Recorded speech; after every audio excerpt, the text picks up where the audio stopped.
Walking the path. Okay, so manifestation, right? Vision boards, affirmations, think positively, see it already done. Has it worked? How's it going for you? How's that vision board working? Just checking. Because this shit doesn't work.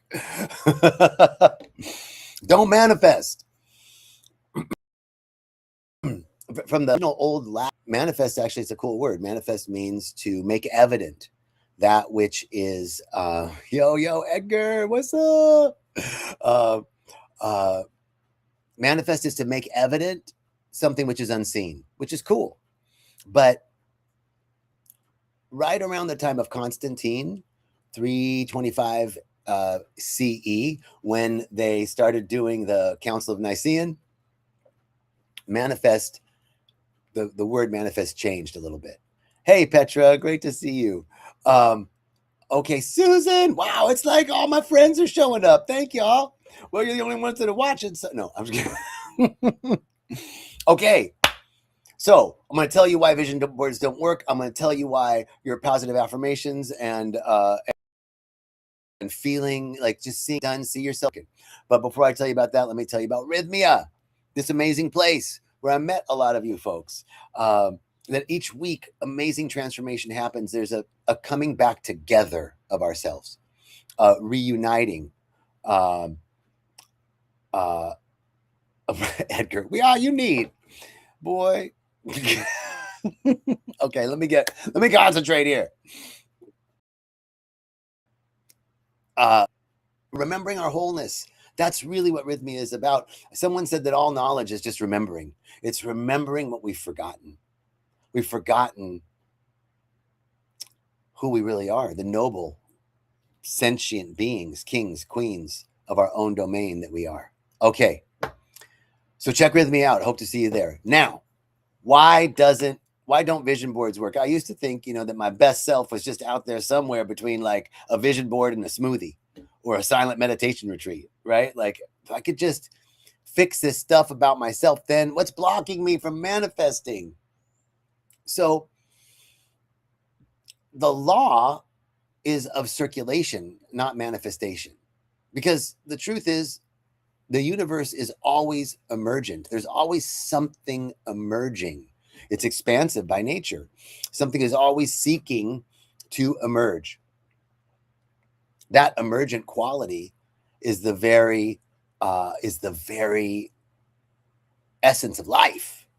And the essence of life is circulation. Circulation is everywhere. Like in our bodies, the blood is circulating, comes out of the heart and back to the heart. If it rains or if it snows, it just doesn't fall from the sky. It gets evaporated back up in this circulation. The planets are circulating around the sun. The solar system is circulating in the galaxy. The galaxy is circulating in the cosmos. All this is circulation. All of this is circulation. Circulation is the law. And here's the thing. If you're not manifesting things in your life, I'll ask you this. How much joy does it give you to bring you to give things, to gift people things, to help people, to give in some way of yourself? Do you love that? Let me just put it in the chat. How many people love giving, being of service, being helpful? Oh yeah, everybody loves that. Now, how many people have a hard time receiving a gift, receiving a compliment, receiving money? Oh no, I don't need that. That's okay. I mean, no, you didn't have to. Oh, you shouldn't have. Oh, no, I don't need help. I got this. So if you're having a hard time receiving, you're blocking the law of circulation. This is where guilty. This is where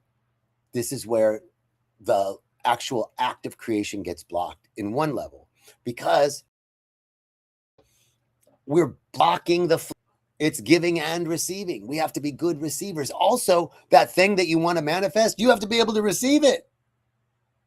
So receptivity is a huge aspect of manifestation. I'm open and available. Now, that aspect of receptivity is super important, but there's other things that can block that receiving, and that's the emotional body. That the law of receptivity, of reciprocity. Thank you. The law of reciprocity, the law of circulation, the law of receptivity, that we must be able to exchange. Now, the emotional body is another piece, right? Like, the reason why we reject compliments, the reason why we reject people's help, the reason why we have a trouble receiving gifts is because there's a fundamental aspect of us that believes we're unworthy. That I actually don't deserve it unless it's hard, right? I don't deserve it unless it's difficult. I have to prove it. I have to earn it. Has to, those pieces. Like, let me just get this straight with you. You deserve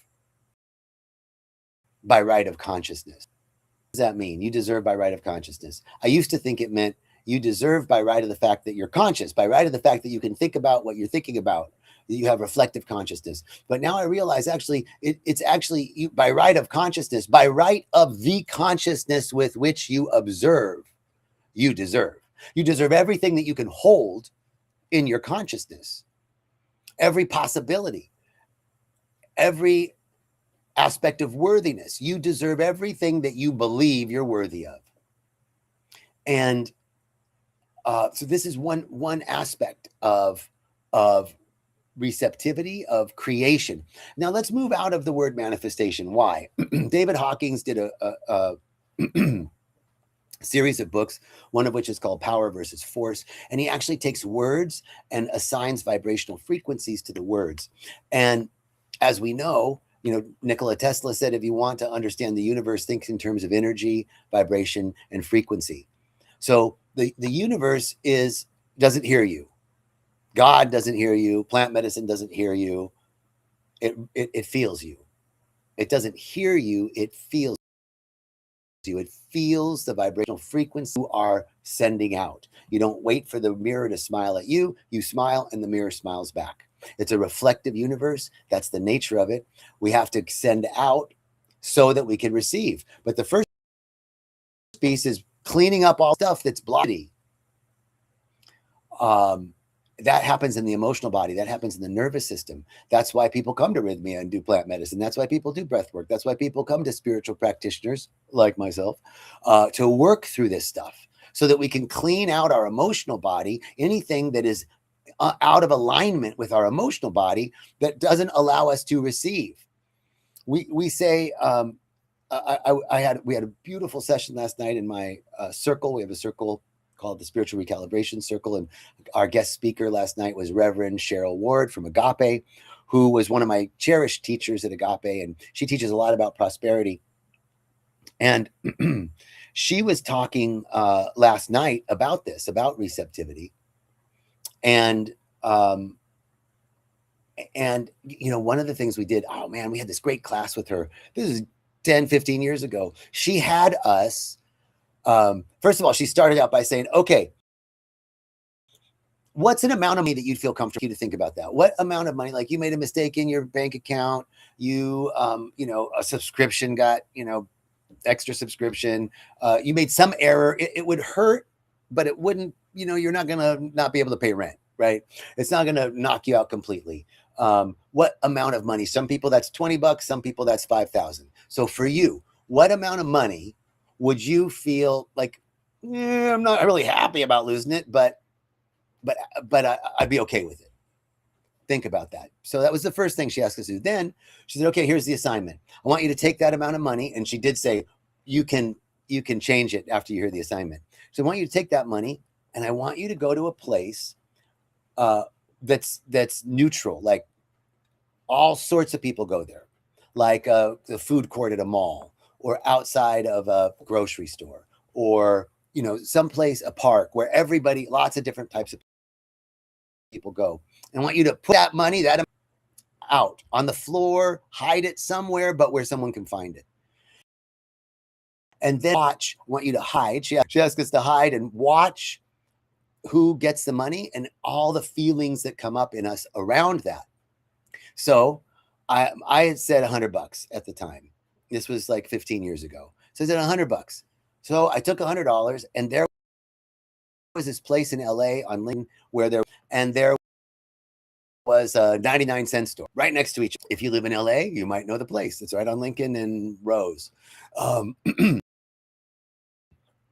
So I put in between the two stores, like on the floor. I kind of put it out of the way, but you could see it. If you were looking, you could see it. And then I went off in the bushes and hid and watched. And, I'd see different types of people walk right by. You don't know how many people walk right by $100.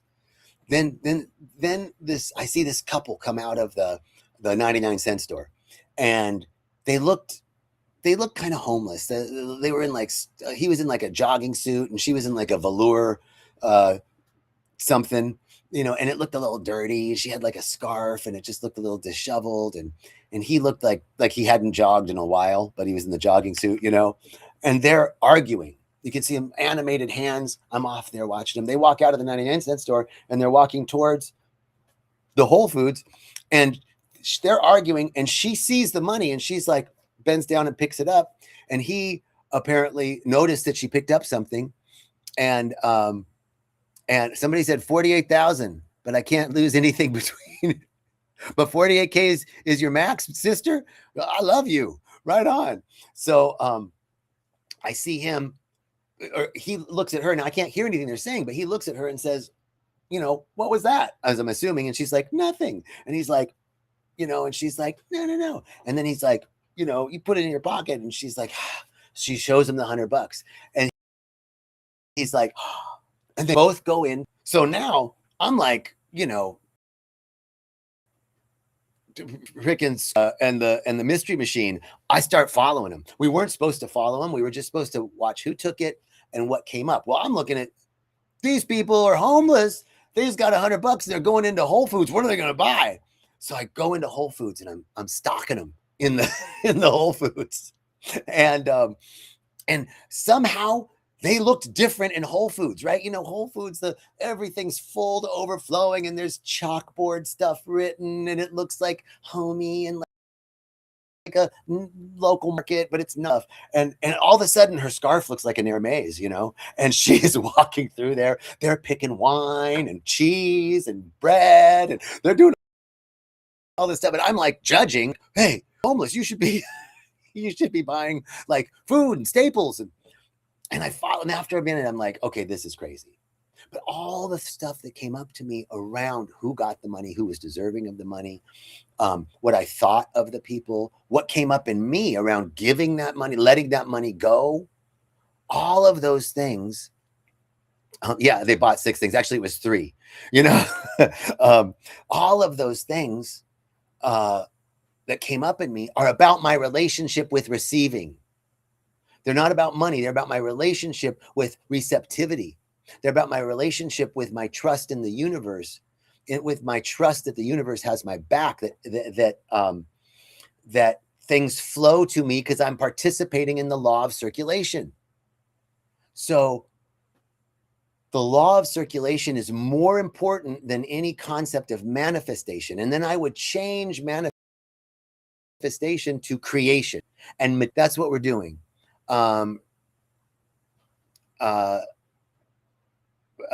Brenda says that you used to hoard it.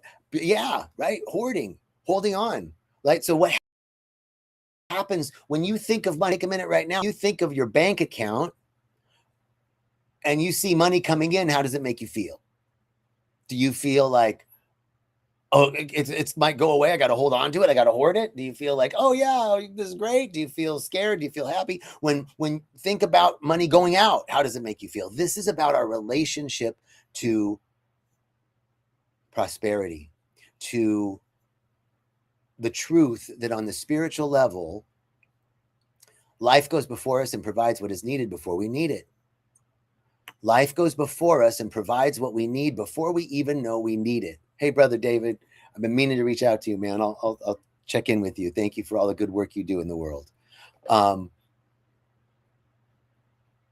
Am I receptive? Am I able to receive?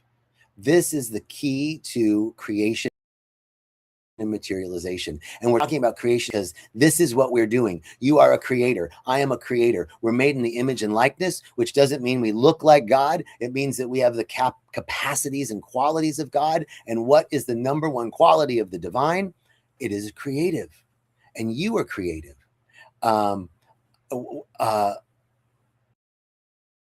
We're creators. We're not creatures. We're creators. And the aspect of creation is first realizing that I am the source, that I'm the creator. Now, God is my source. The presence is my source. So the presence, there's no separation. I'm one. I'm connected to everything and everyone. I'm the creator of my life experience. I create what I want, and what I want comes to me with ease and grace in a magical way, because I'm working with the creative force, the creative substance of the universe. So the first piece is opening up to the field of receptivity. The second piece is recognition of our agency, that we are not victims. We're not victims to circumstance and conditions. Circumstances and conditions change. They're constantly changing, and they change in relationship to us. I deserve, by right of consciousness, I deserve, by right of consciousness, by right of the consciousness with which I observe, I deserve, by right of what I'm holding in my consciousness. What can I hold in my consciousness is how much I deserve. If it was about money and not consciousness, then people who won the lottery would still be rich today. But 75% of people 5 years later. How many professional athletes are broke after their last game? Because it's not about money. It's about our receptivity and about our sense of worth and value and being able to hold. This will show up. Yes, yes, it's going to be in the book. I love that. Thank you. This is about our consciousness. This is about the consciousness with which we observe the world. Am I observing the world that the world is against me, that things are happening to me? Am I observing the world that everything is happening for me, even though this particular experience might not be what I would like to experience? I'm good here for. I know there's something seeking to emerge here. I can't see it. Let me see it. This is the second piece, is my consciousness, that the absolute foundational trust that life has my back, that life goes before me and provides what is needed before I need it, that provision precedes awareness. I'm provided for, but that I'm provided for. How does that work? How does that work? It works by merit of the fact that you arrived here and your mother's breast had milk waiting for you. When you arrived here, before you could use your lungs to breathe, there was air for you to breathe. There was food for you to eat. All the medicine that you needed was here. Everything that we needed to build our homes, to survive, was here. Life goes before us. Am I walking through life feeling this deep in my soul, that I'm going to be, that I am taken care of? That's another piece. The consciousness. Now, the other piece that's super important is no law of circulation. What am I circulating? And let's take it really practical. I had a call with the bank the other day. I had some fraudulent charges on my business debit card, which I did not make. And I reported it. They reversed it. They sent me a new card. And then a couple of weeks later, the charge got reversed again. And I called back and I said, what's going on? Why did you take the money back out of my account? And they said, we couldn't prove that it was fraud. It was done with Apple Pay and it had to be through your phone, because that's the way Apple Pay works. And so we can't prove that it's fraud. And I said, well, I didn't make the charge, so I don't know what the issue, but they refused to open it. Sorry. That's the way it is. So now I need to call back. And when I'm calling back, I'm thinking, they're going to be obstinate. They're going to be difficult. There's going to be problems. How do I fight this? Then I remember the law of circulation. What am I putting out? I'm starting off with, this is one of the things we talked about with Reverend Cheryl last night. I'm starting off with friend. I encounter friendly, helpful people. I'm going to miss call. Person that's going to receive this call is going to be amazing. We're going to have connections, and they're going to be helpful. And the solution is already there. The best and highest good is emerging. This is now circulation. What am I putting out? Am I putting out worst case scenario, or am I putting out best case scenario? That's another piece. What scenario am I walking in? What consciousness am I observing life with? Banks are awful. That's a huge bank. They're not going to give about me. It's about positive energy, because I can be positive. It's not about positive. It's affirmative energy. It's more than affirmative energy. It's trust. It's trust that what I put out is going to come back to me. It's trust in the law of circulation. It's trust that I live in a friendly universe that is always providing for me, that everything works out for me. Everything always works out for me. One way or another, it's going to work out. Elegant solutions exist. Let me see them. Just because I can't see the solution doesn't mean it doesn't exist. It's there. In the mind of God, every solution has a resolution. Every question has an answer. Every problem is solved. That's the mind of God. Therefore, there are no problems, nothing to be resolved in the mind of God, because it's already done. That is in the universal unified field. I live in 3D. We live in a dimension that is sourced by that universal field, but is a physical and material dimension expression of that. So I have to do the work to be the opening for a divine idea to emerge through me, for the potentiality and possibility that exists in the equanimity of the unified field, the mind of God, the realm of infinite potential and infinite possibility. I have to be an opening. My consciousness has to be an opening. And then I have to be receptive for unexpected good, unexpected money, unexpected kindness, unexpected joy, unexpected offers, unexpected generosity, unexpected prosperity, coming in unexpected ways from unexpected places in my life and the life of others. That's the first line of the oath of creation and materialization that was written in part by Reverend Cheryl. The Oath of Manifestation was written by Reverend Cheryl. I reworded some of it to fit the vibrational language that I want to use, and I confirmed that with her. She's aware of it. But that's a powerful statement. I am open and available. I accept and receive unexpected good. I accept and receive unexpected money, unexpected kindness, unexpected generosity. That's the consciousness I'm walking in. Now you walk in that and watch how you might not walk over that $100 again. You might actually see it. Oh my God, there's $100 on the floor. I'd pick it up. That's found money, you know? So we've talked about a couple of things today, mainly that manifestation really about creation and materialization, that the law of reciprocity, the law of receptivity requires that we are able to receive and to give. And then the consciousness with which we work is the foundational piece. We are able to receive everything that we actually can hold in our awareness and our consciousness. And that the emotional body has. So don't manifest, circulate.